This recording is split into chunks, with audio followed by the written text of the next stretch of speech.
Good morning students.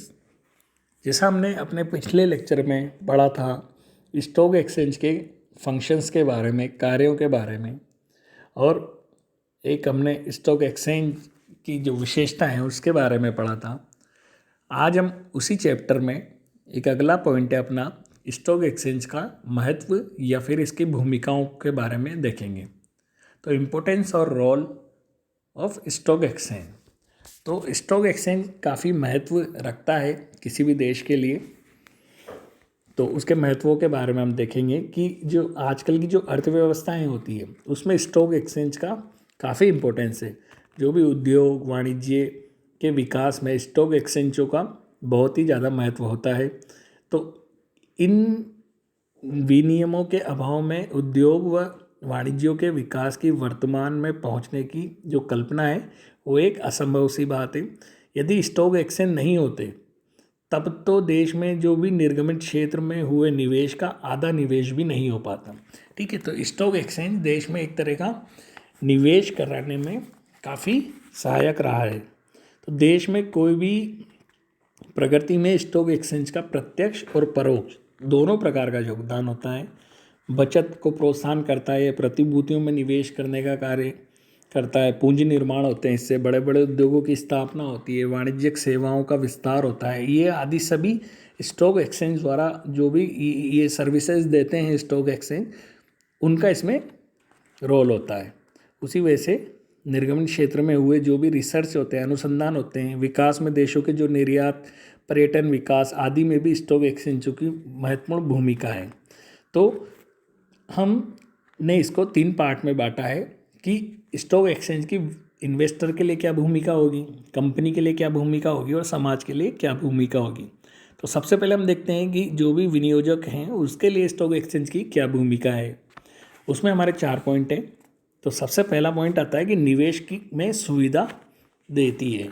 तो विनियोजक जब चाहे स्टॉक एक्सचेंज में निवेश कर सकते हैं, जब चाहे उन्हें हस्तांतरित कर सकते हैं। स्टॉक स्कंद विपणि के माध्यम से जो भी इसमें प्राप्त तरलता होती है उसके कारण क्या होगा, इन्वेस्टर प्रतिभूतियों में निवेश के लिए प्रोत्साहित होंगे। तो पहला है कि निवेश में इसकी भूमिका होती है। अगला आता है इसका महत्व कि ये नियमनिष्ठ व्यवहार है, यानी रूल बाउंड डीलिंग होती है। इसमें कुछ नियम होते हैं, ऐसे ही स्टॉक एक्सचेंज नहीं चलता। तो स्कंद विनिमय के माध्यम से प्रतिभूतियों के जो लेन देन होते हैं वो एक तरह से नियमों से बंधी हुई होती है, तो जिससे निवेशक का धोखाधड़ी आदि से बचाव होता है। अगला निवेशक के लिए इसमें जो भूमिका है वो है कि प्रचलित मूल्यों का इसको ज्ञान मिलता है विनियोजकों को स्टॉक एक्सचेंज की मदद से। तो विभिन्न प्रचलित मूल्यों का नियमित रूप से प्रकाशन होते रहने से जो भी इन्वेस्टर हैं उनको बहुत विभिन्न प्रचलित अभी जो प्रचलित मूल्य हैं और भावी प्रवृत्तियों, भावी इसका जो क्या ट्रेंड रहेगा उसका भी ज्ञान हो जाएगा। इससे क्या होगा, जो निवेशक हैं उनको निवेश संबंधी जो भी उनका डिसीजन लेना है, निर्णय में आसानी होगी। अगला इसका आता है कि धन का बेहतर उपयोग। इन्वेस्टर के पास जो भी धन पड़ा है उसका वो एक अच्छा उपयोग कर सकते हैं स्कंद विनिमय के माध्यम से। तो प्रतिभूतियों के मूल्यों में जो भी उसमें उतार चढ़ाव की जानकारी मिलती रहती है इन्वेस्टर को। निवेशकों को निवेश संबंधी सही निर्णय लेने में आसानी मिलती है। तो इस प्रकार से क्या होगा, व्यक्ति अपने धन को एक बेहतर निवेश कर सकेगा। ठीक है, इतनी जानकारी उसके पास रहेगी तो वो अपना जो निवेश है वो अच्छी जगह लगा पाएगा अपने धन को। तो ये तो हुई विनियोजकों के लिए इसकी भूमिका। नेक्स्ट आता है कि कंपनी के लिए इसकी क्या भूमिका होती है। तो प्रतिभूतियों में तरलता, स्कंद विनिमय जो कंपनी की जो भी सिक्योरिटी है उनके क्रय विक्रय की सुविधा प्रदान करके उनकी जो शेयर मार्केट होता है, जो भी उनकी जो प्रतिभूतियां हैं उसको एक लिक्विडिटी प्रदान करेगी, यानी तरलता प्रदान करेगी। उनका आसानी से क्रय विक्रय होगा, तो इससे कंपनियों की जो प्रतिभूतियां हैं उसमें तरलता आती है। नेक्स्ट, कंपनी को इससे फ़ायदा होता है कि कंपनी की जो गुडविल है वो बढ़ती है, यानी ख्याति बढ़ती है। तो स्कंद विनिमय में कंपनी की सूचियन से लिस्टेड हो जाएगी अगर कंपनी स्टॉक एक्सचेंज में, तो उनके सामूहिक मूल्य उतार चढ़ाव की जानकारी मिलती रहती है। इससे कंपनी की ख्याति का सही अनुमान लगाया जा सकता है और कंपनी की प्रतिभूतियों के मूल्य में वृद्धि होने से कंपनी की ख्याति भी बढ़ती है। स्टॉक एक्सचेंज में लिस्टेड हो जाएगी कंपनी, उसके मूल्यों में स्थायित्व आएगा, उसके अगर मान लो शेयर मूल्य उसके बढ़े, शेयर की वैल्यू बढ़ेगी तो उससे कंपनी की गुडविल भी बढ़ेगी। नेक्स्ट, कंपनी को इससे फ़ायदा होता है कि प्रतिभूतियों के लिए उसको बहुत बड़ा बाजार मिल जाता है। कंपनी की जो सिक्योरिटी है प्रतिभूतियों के सूचीयन पर देश भर में उसका लेन देन संभव हो जाता है। इससे प्रतिभूतियों के लेन देन हेतु एक बहुत ही बड़ा बाजार का निर्माण होगा। आजकल तो एक देश की कंपनियों का लेन देन विदेशों में भी होने लगा है। ठीक है, जो कंपनी के शेयर हैं वो पूरे देश में खरीदे बेचे जा सकते हैं। किस वजह से? स्टॉक एक्सचेंज की मदद से। तो कंपनियों को इससे काफ़ी फ़ायदा होता है। अगला, इसका कंपनियों को फ़ायदा होता है इससे कि प्रतिभूतियों के मूल्यों में वृद्धि होती है।